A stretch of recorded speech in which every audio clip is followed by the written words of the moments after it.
the Columbia County, recognizing that the county and many of the municipalities in Columbia County have been pretty proactive in dealing with climate change. We approached the county with the opportunity to undertake this climate adaptation and resilience planning process, which they accepted. And with their acceptance and passage of a resolution to commit to working on the plan, we then opened up the opportunity to the rest of the municipalities in Columbia County to pass a resolution to request to join in the process. So all told, including Columbia County, we are working to develop 18 climate change, adaptation, and resilience plans in Columbia County.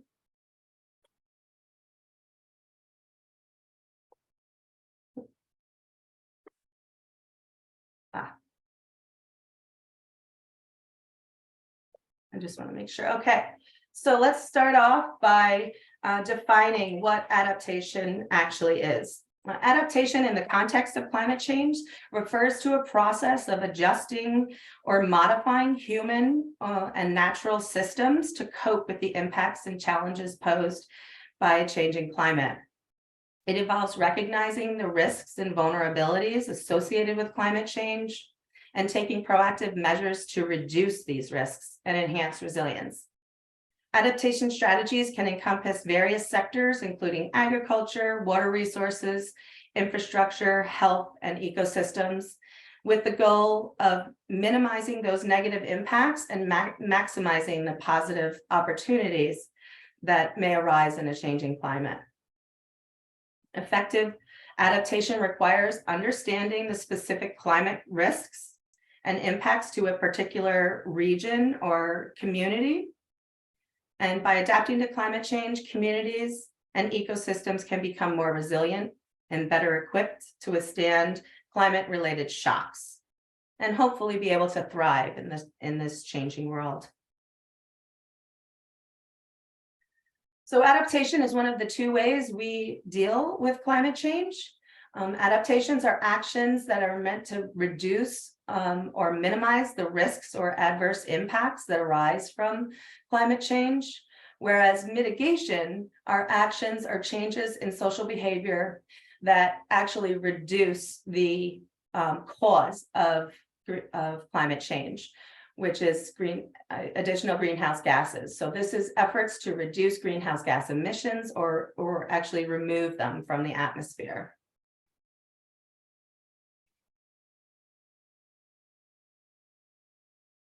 So we just talked about what adaptation is, and in considering what a climate adaptation and resilience plan is, we need to think about the resilience piece. And resilience is the ability to kind of spring or bounce back from a severe negative event and without suffering too many damages, and also quickly recovering from the event with little or very low consequences.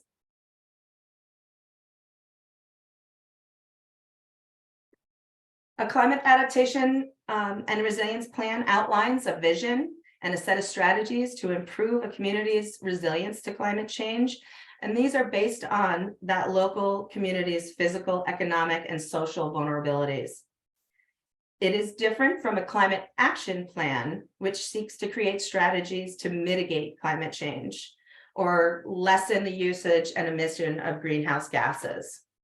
Instead, a climate adaptation plan recognizes that we inevitably will see the impacts of climate change, and it focuses on preparing our community to adapt our built and social environments and systems.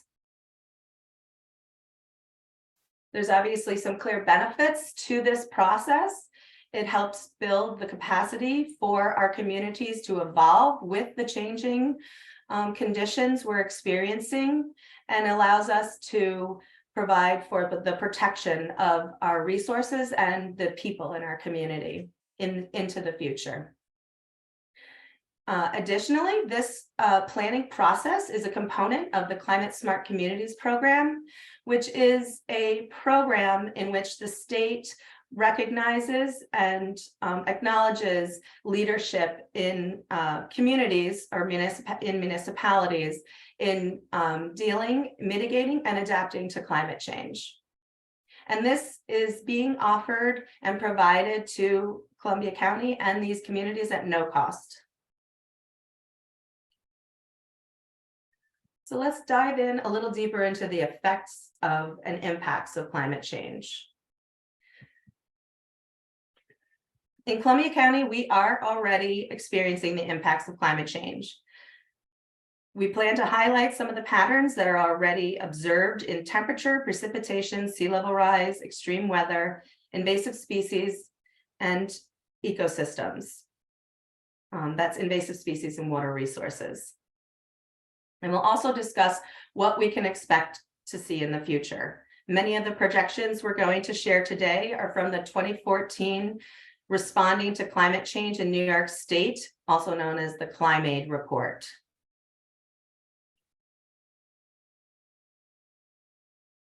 So one of the key and main impacts of climate change and changes, effects of climate change are increased temperatures. Temperatures in New York State have increased every decade between 1901 and 2012.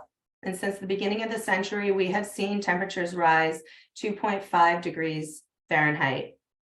These increased temperatures pose problems for humans, livestock, food crops, and wildlife, which we will discuss a little further later on. In addition to the overall temperature increase, we've also experienced shifts in when we can expect certain temperatures. We've been seeing milder winters and earlier springs, and these seasonal shifts have implications on our growing seasons, as well as plants and wildlife and their habitats and more. And you can see over the next 120 years or so, temperatures are projected to rise pretty significantly.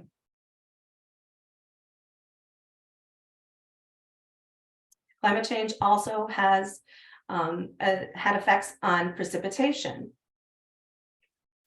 While there has been a slight increase in overall precipitation, the most noticeable impact regarding precipitation is that it's become more variable and precipitation events have become more extreme.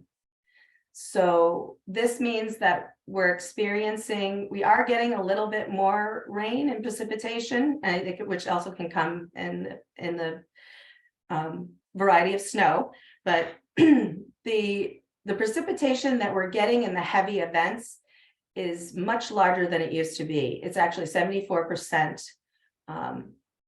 more rain that we're experiencing in these heavy events.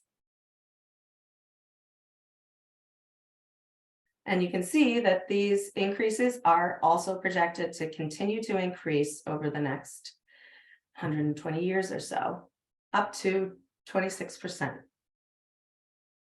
by the 100s.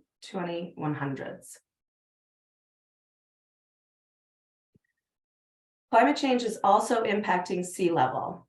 Sea level is rising, and since 1900, New York's coastlines have experienced 1.2 feet per decade of sea level rise. And in that time, the Hudson River has risen more than a foot. These levels are projected to continue to increase. And by the 2100s, we'll be considering these sea level rises likely in factors of feet rather than inches. The impacts of sea level rise are pretty significant. There's a heavy impact on ecosystems and coastal wetlands and salt marshes. Coastal ecosystems and these habitats might not be able to adapt at the pace at which the changes are occurring. Coastal wetlands are particularly vulnerable. 13,000 acres of tidal wetlands and shallow water vegetation beds will be increasingly stressed in New York State. And people and infrastructure will also be impacted from the sea level rise. At risk in the Hudson Valley, 9,000 acres of riverfront lands, 3,600 households, and 6,900 people, according to Scenic Hudson, are at risk.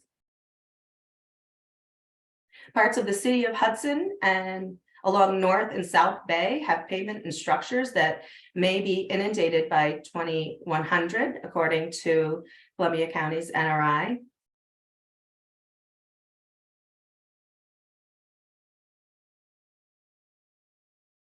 So one of the major impacts that we've already kind of discussed a little bit is the increase in extreme weather events. The frequency and intensity of extreme weather events can vary greatly generally, but we are seeing an increase most specifically in the intensity of these weather events. Increased drought and extreme heat have been another consequence. And flooding can occur in all seasons, but it also has been increasing. And it is projected that all of these will continue to increase, and periods of drought are expected to become more frequent. And we can expect more intense precipitation, high winds, and storms, either winter storms or ice storms or hurricanes, to be stronger than they have in the past. Climate change is also has an impact on invasive species. Invasive species are widespread in Columbia County, and they're pretty concentrated in developed areas. And climate change is creating new pathways for these invasive species to be introduced. For example, shipping routes that open up as sea ice retreats allows for more transport of new invasive species, and warmer temperatures can allow existing invasive species to expand their range into habitat that was currently too cool for them to survive in. And conversely, native species have a lower capacity to deal with dramatic changes in the climate that they evolved to live in. And climate change may make existing invasive species control tools less effective as well.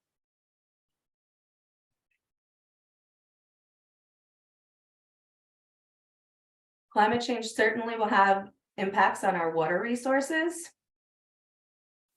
It'll impact the availability and health of our groundwater and surface water sources. As precipitation becomes less reliable, surface water bodies can drop to low levels that are too low to provide the needed water. And this could cause people to turn to groundwater sources, of which overpumping and depletion of these sources is already a significant problem in many places in the Northeast. Groundwater is also vulnerable to point source and non-point source pollution. So for the non-point sources are use of fertilizers, septic systems, roadway runoff, and wastewater discharges. And climate change threatens the water quality through increasing road runoff, saltwater intrusion, as well as adversely affecting overall efforts to maintain water quality generally.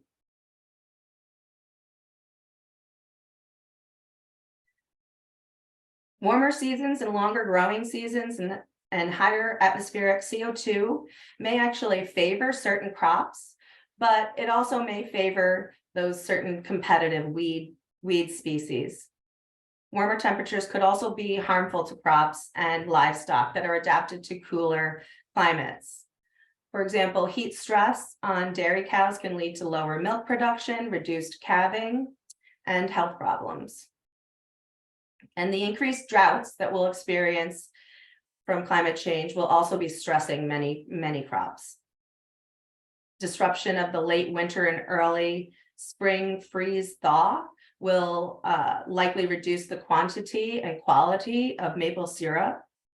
And those disruptions, as well as droughts, may also cause decreases in yields and damage to our fruit crops.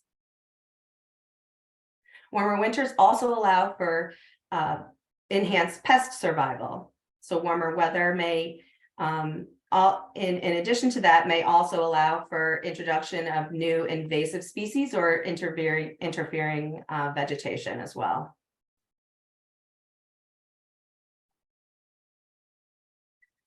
And we humans will also be impacted. We will not go unimpacted or unaffected.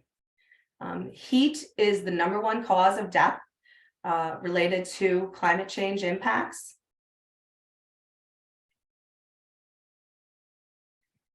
And as well, climate change impacts air quality, and rising temperatures exacerbate air quality issues. Warmer temperatures also promote pathogens and parasites, and enhances the opportunity for them to spread the diseases they carry. And these impacts are especially harmful to those more vulnerable populations, like the elderly, the very young, and low-income populations.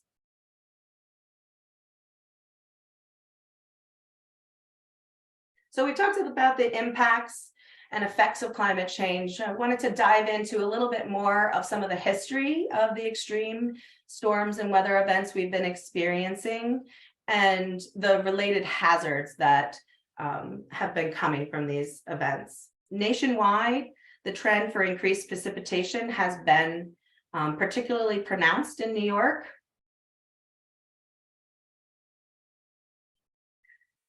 Approximately 65 tropical or subtropical cyclones hit New York since the 1950s, and 12 of those made landfall as hurricanes. Many of you may remember or have suffered damages or losses due to some of these more notable examples.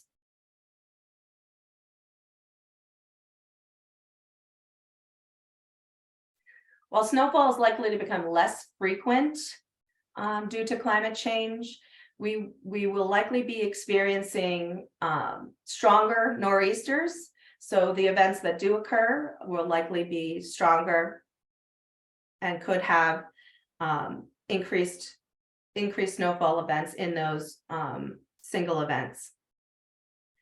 And these nor'easters can bring heavy snowfall and as well dangerously low temperatures. And parts of the state could also experience heavy snowfall events, as the warming atmosphere also does hold more moisture. So while I mentioned the snowfall is decreasing, the exact changes are going to be highly variable. And the timing of snowmelt related stream flow is also very sensitive to slight changes in temperature.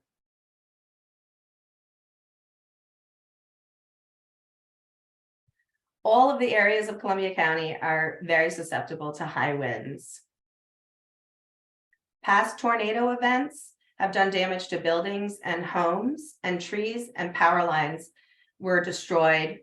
Automobiles were also destroyed, and considerable crop damage was seen.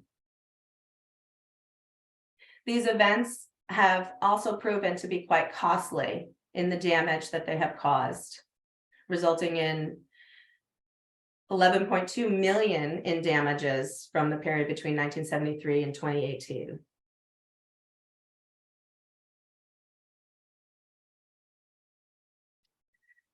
Flooding, with considering the increased precipitation and the intensity of the individual storms, flooding is certainly a hazard that will be increasing as well. Variations in weather patterns can increase the risks of floods, and flash flooding events are highly unpredictable, and they're quick onset, and there's considerable turbulent water flow. Municipalities located within floodplains are also at significantly higher risk to flooding hazards. Of the 26 floods Columbia County has experienced since 1987, these floods have also been quite costly in the amount of damages they have caused. Flood damages like that have included bridge collapses, tree and fence loss, road inundation, and bridge and road closures and destruction.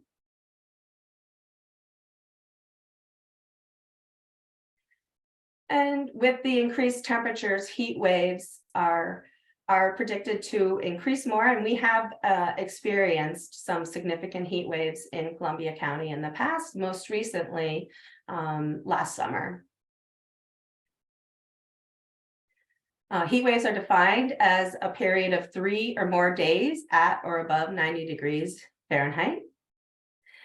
And this trend is, the trajectory is definitely showing we will be experiencing more. And of the last 7 years, those last 7 years have been the warmest in recorded history.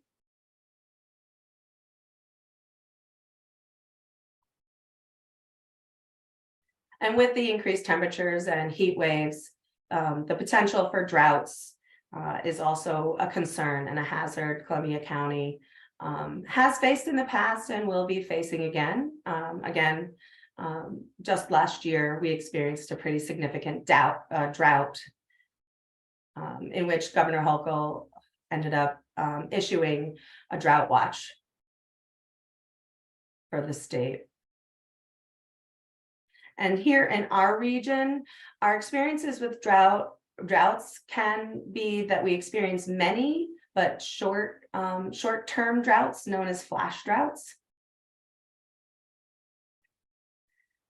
And these droughts have concerns regarding our water resources.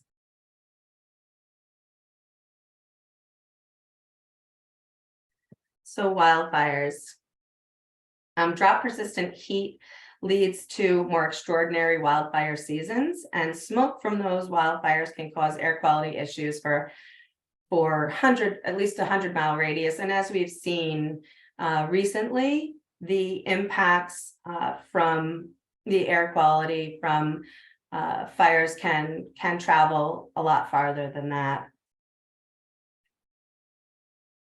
And we've seen this over the years with air quality issues from the Western US and Canada fires in 2021. And obviously we're currently experiencing this now. In April of 2023, the National Weather Service warned of areas of low humidity and gusty winds and issued a red flag and fire watch warnings. And this year, we have also had the New York State DEC has reported the worst air quality since 22 as a result of those fires in Canada. And I believe I heard yesterday that they're expecting for us to be seeing the impacts of those wildfires again in the coming days.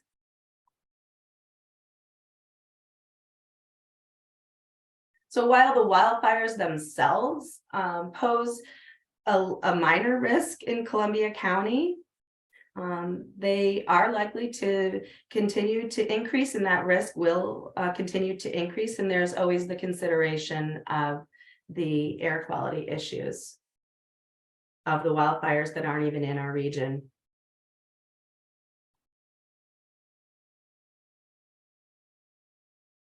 Okay, so now I'd like to dive in and talk to you a little bit more about the actual climate adaptation plan and resilience planning process and the steps involved, and specifically how the methods that we are using to accomplish these steps and go through the process in developing the plans in Columbia County and the respective municipalities.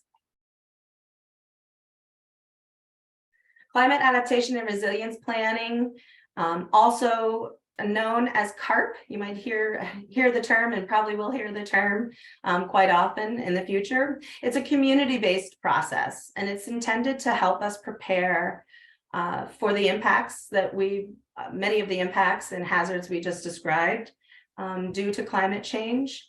And all of this is meant to be helping and minimizing these risks at the very local level.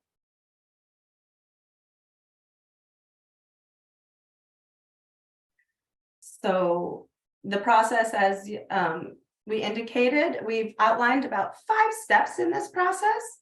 The first of which is to develop a place narrative. And here we have outlined the methods that we are employing in Columbia County communities to accomplish this step.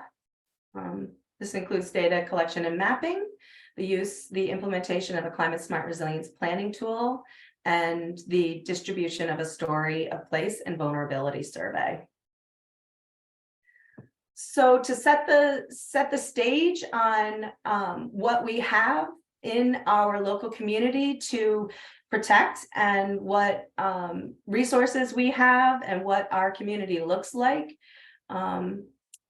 we are collecting a lot of data and mapping a lot of things. We want to collect information regarding the socioeconomics of our communities, as well as the ecosystems. And we also want to take a look at the potential hazards and the most prominent hazards that we'll be facing. So we want to take a look at how those hazards are projected to increase over time as well, so we can plan for the future. I mentioned implementing the Climate Smart Resiliency Planning tool. This is a tool that looks at a municipality's policies and codes and existing plans, and looks at those plans for ways that climate resilience is enhanced, ways those policies or plans protect against the risks of climate change. And we look at the ways that, and in addition to that, we also are looking to identify where the gaps in our communities might be, or our planning, what public outreach and engagement efforts we might be able to enhance or implement, or other planning documents we could use to promote our climate resilience, how we might enhance our disaster preparedness or recovery as well. Communities, we are working currently with communities to review and implement these planning tools. And some of you have already finished up with your meetings, and we'll be working throughout the rest of July to complete this planning tool in all the communities participating. I also mentioned the implementation of a story of place and vulnerability survey. So this is where we are trying to get the most local information. This survey will be a public survey. It'll be available as an online Qualtrics survey that can be filled out online, as well as available in paper format for your communities to have at public places or public events, in hopes that we get information from you about what's really special and unique about your community. What hazards locally are you seeing to be the most threatening? And who or what in your community is most vulnerable? What are the assets that your community values and wants to protect?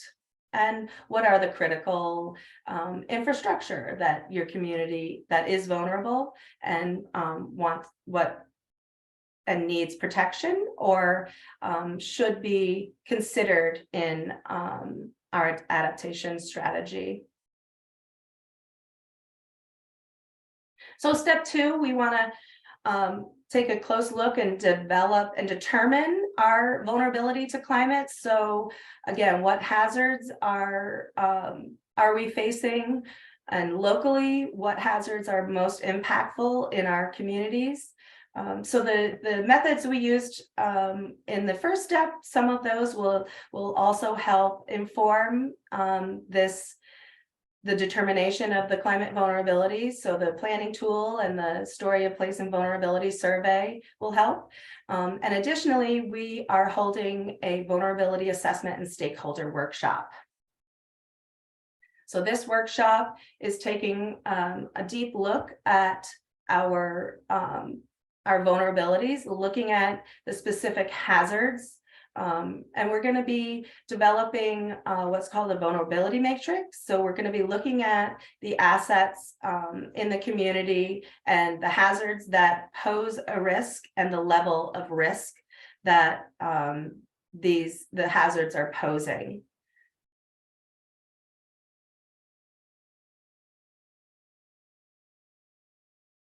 So third step, as part of this process, we need to try to envision potential futures that we might be facing so we can come up with ways that we can adapt to the impacts of climate change.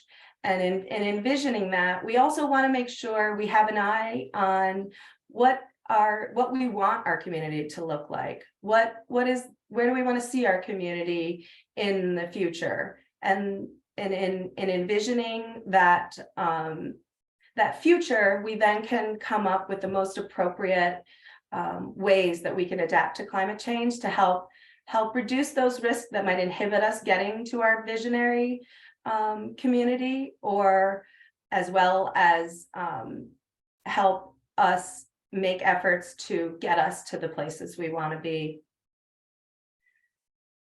So some of the methods we're employing to accomplish this, obviously the vulnerability assessment stakeholder workshop will be part of this, but following that workshop, we intend to analyze those vulnerabilities that we identified and then start working through and playing out those potential futures at an exploratory scenario planning stakeholder workshop.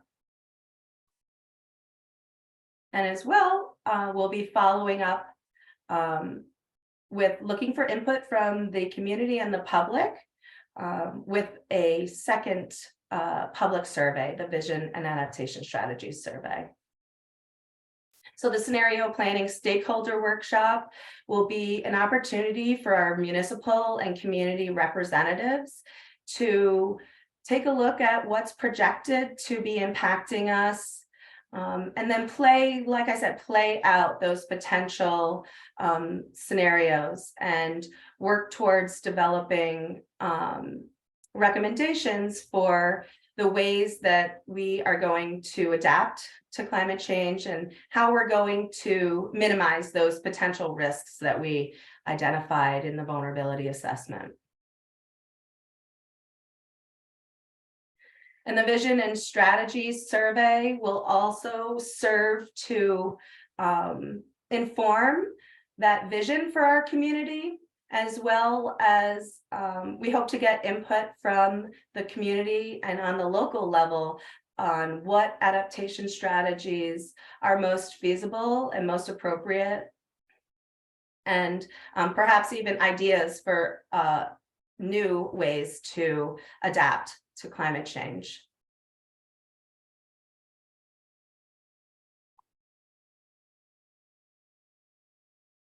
And that final step, those two, the survey and the stakeholder workshops, will be informing those strategies that I mentioned that we'll be identifying for us to adapt to the impacts of climate change that we've reviewed. And one final piece and one final way that the community and the public can provide input is during the draft plan public review period.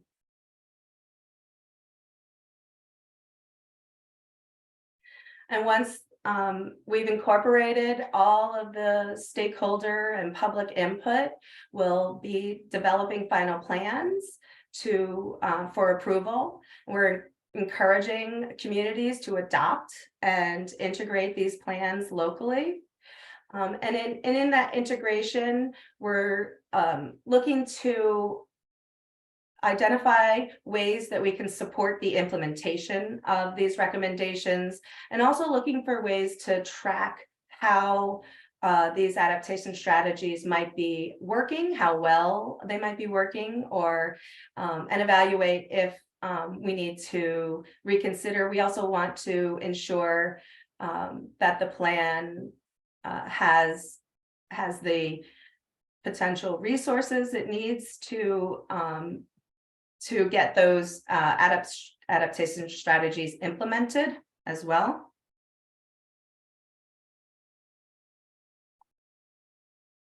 As I mentioned, we're really hoping that once the final plans are approved, that municipalities adopt their plans. This is a way for the community to commit to realizing some of the adaptation strategies, as well as putting it publicly out there that the community is committed to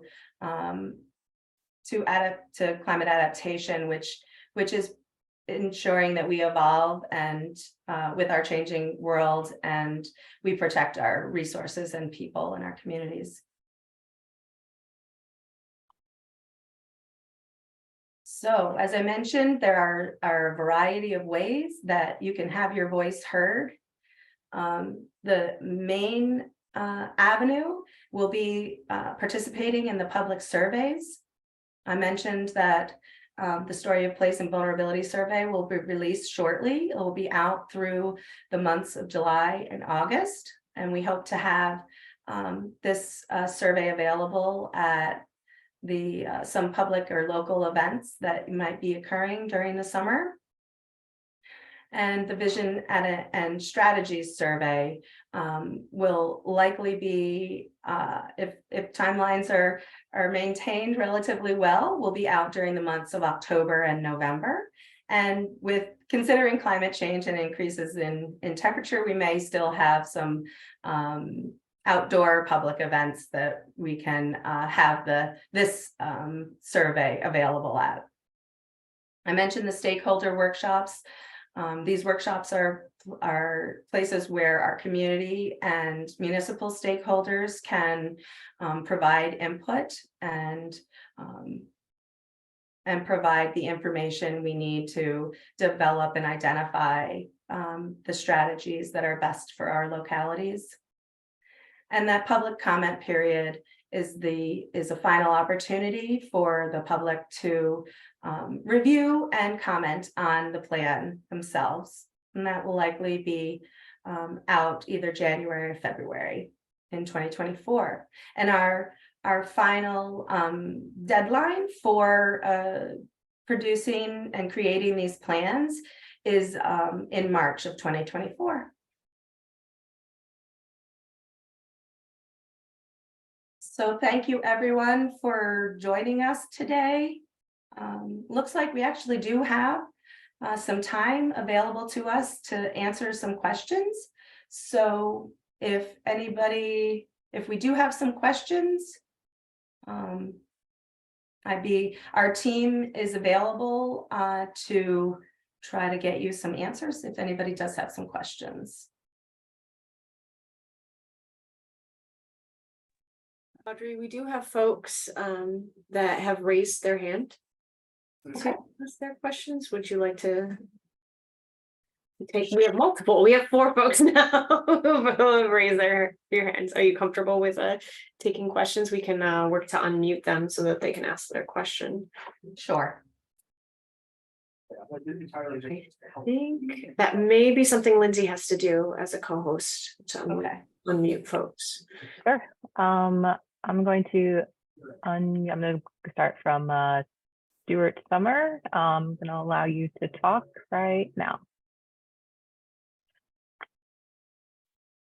Thank you. And thank you, Audrey, for your presentation. It seems to me that importing food, which must be about 90% of our food here in the county, is perhaps our greatest energy intensive process, and perhaps also our greatest vulnerability. And I'd like to know how the climate smart plans preserve farmland and encourage local cultivation. Sure.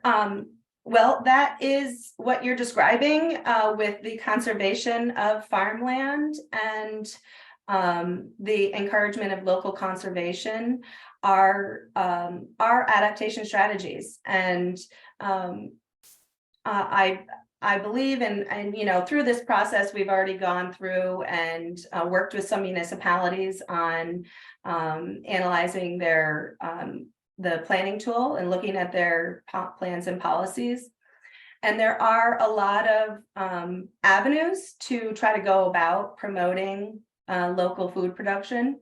So in the Climate Smart Communities program, some of the actions that can get you points in that program are related to supporting local farmers markets, and as well as a variety of land preservation opportunities.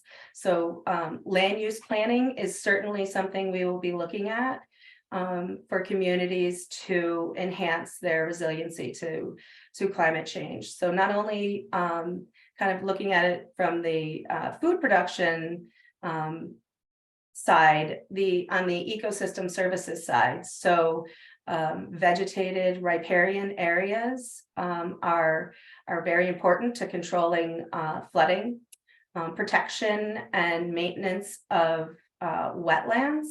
Wetlands have been shown to be very important in flood mitigation during extreme precipitation events. And as well as looking for ways for us to try to reduce our impervious surfaces as well. So, and there are definitely a variety of adaptation strategies directly related to promoting local food production. So I think that is definitely going to be an important component of each municipality's plan. Of course, you know, I mentioned this plan, these planning processes are community driven, and they're meant to be applicable and relatable and implementable at the local level.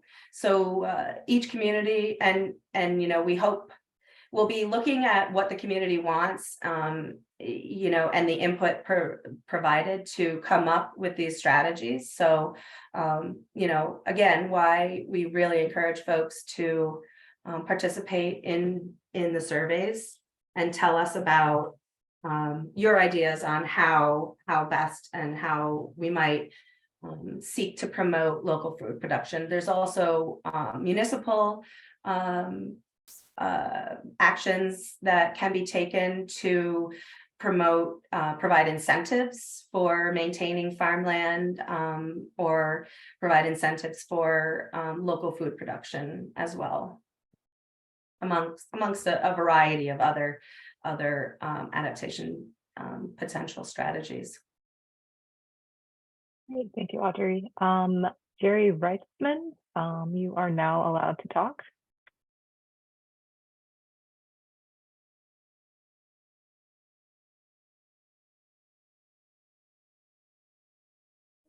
Hi, Jerry. You'll need to unmute yourself in order for us to hear us if you would like to ask your question of Audrey now.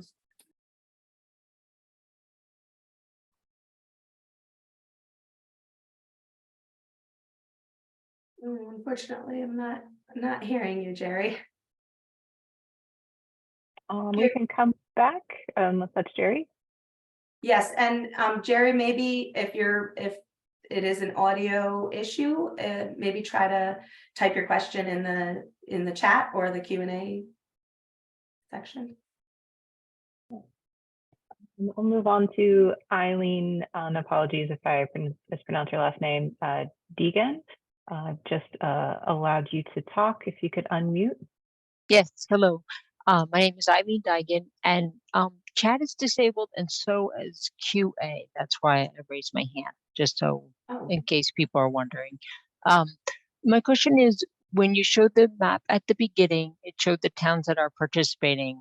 I'm in Stockport, and they're not participating. So do I still get to participate or no at a county level? Yes, yeah, you absolutely can participate because we are doing this at the county level. We can definitely, you know, apply your suggestions and input to the county plan. So, you know, we hope and encourage all of Columbia County to participate in the surveys. And we're also hopeful that, and you know, now that you've learned about this opportunity, we likely will be working with municipalities in the coming years on developing these adaptation plans. And keep in touch with us if you have interest in it, and we may be able to try to facilitate the development of these plans in your communities as well. Okay, so Stockport would have to become like a climate smart community, decide to make that move, right?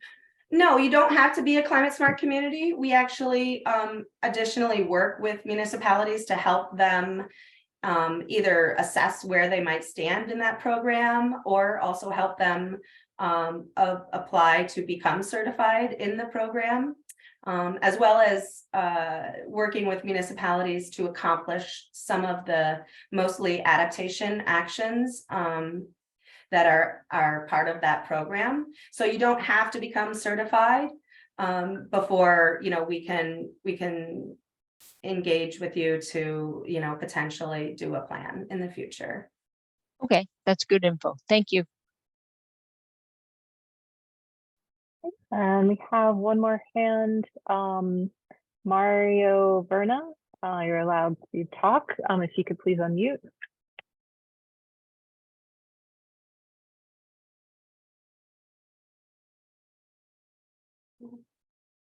Experiencing some extreme precipitation as we speak. Hi. Hi.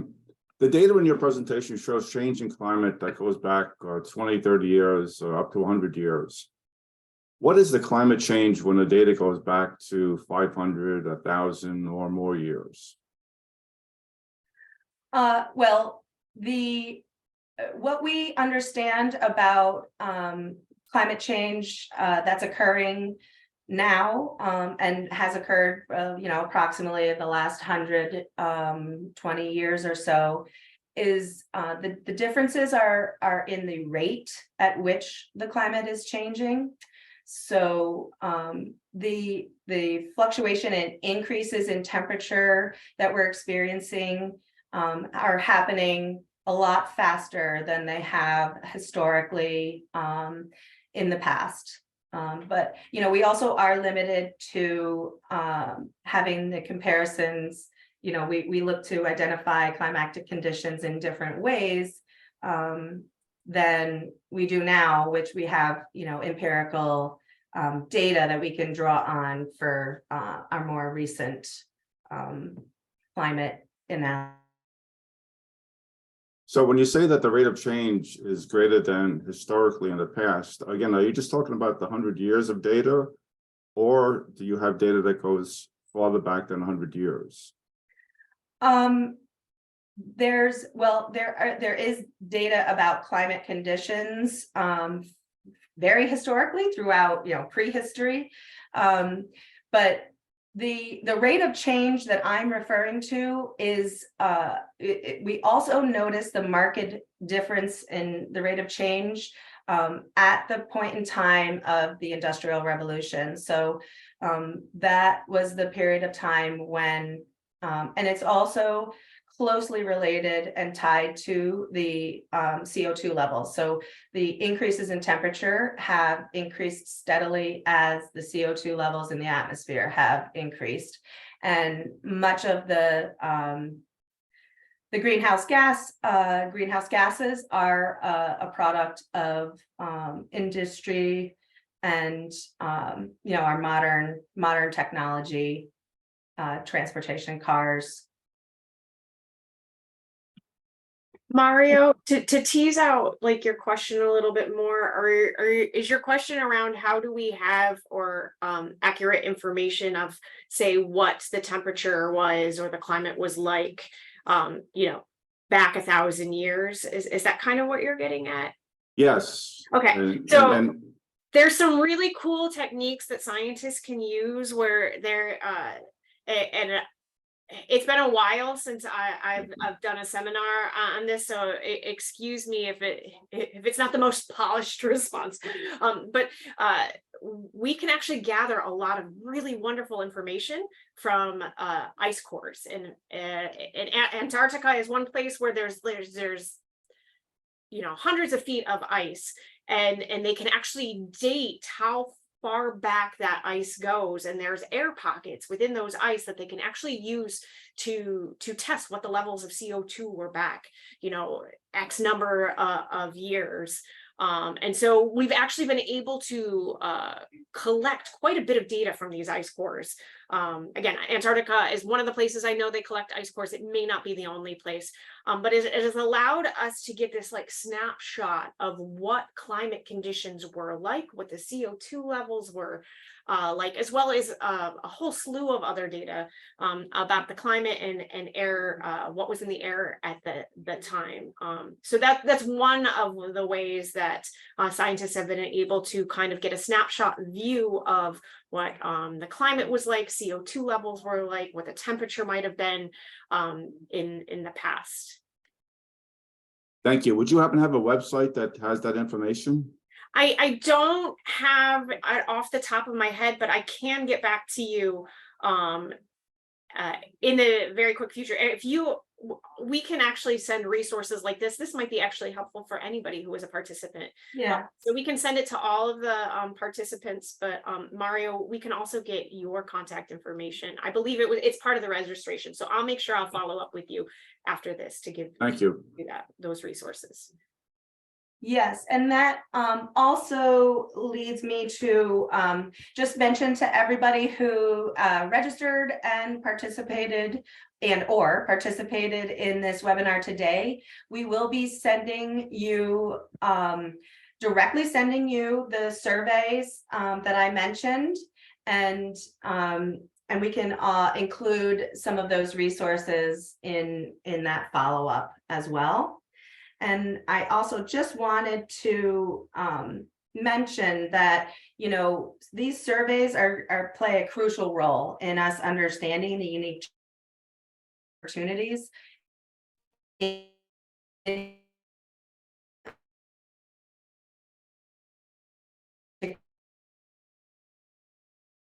locality.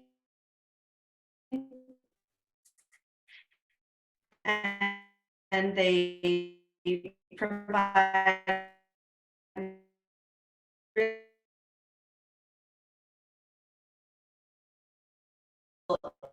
insights,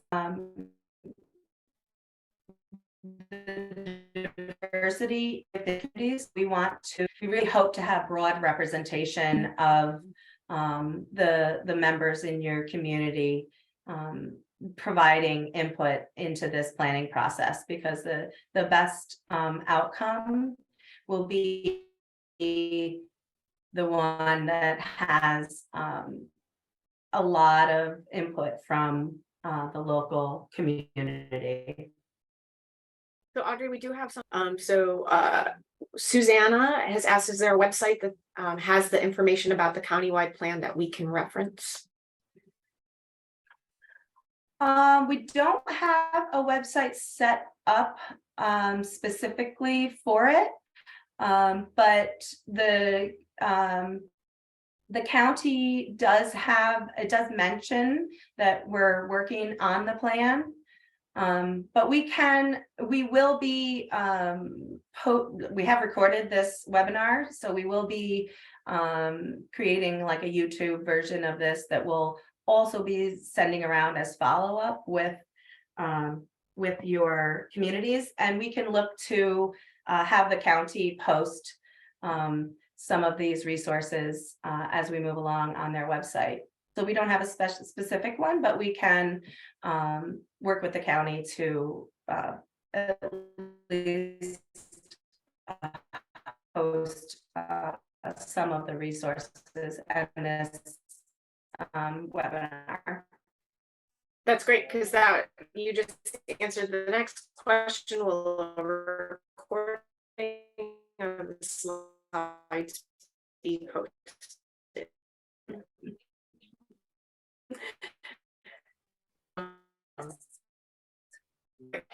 So there's another question.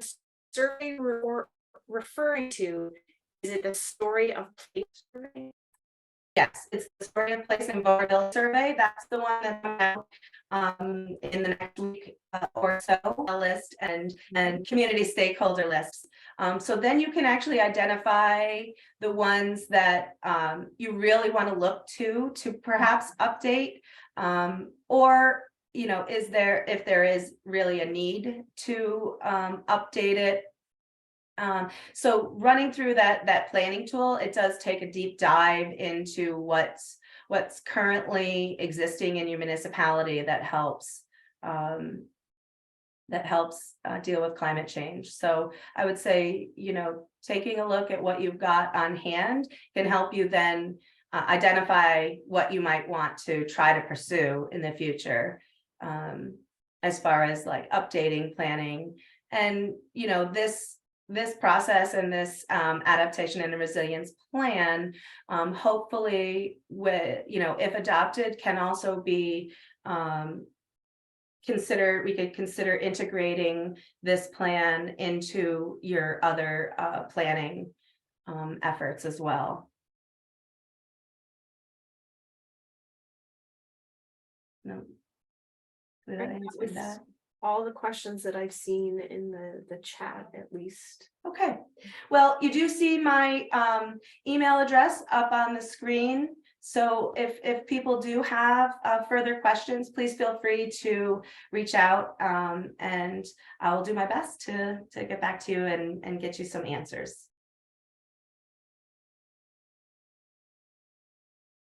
All right. Well, Thank you everyone for joining us today. Thank you, everyone. Yep. Have a great afternoon.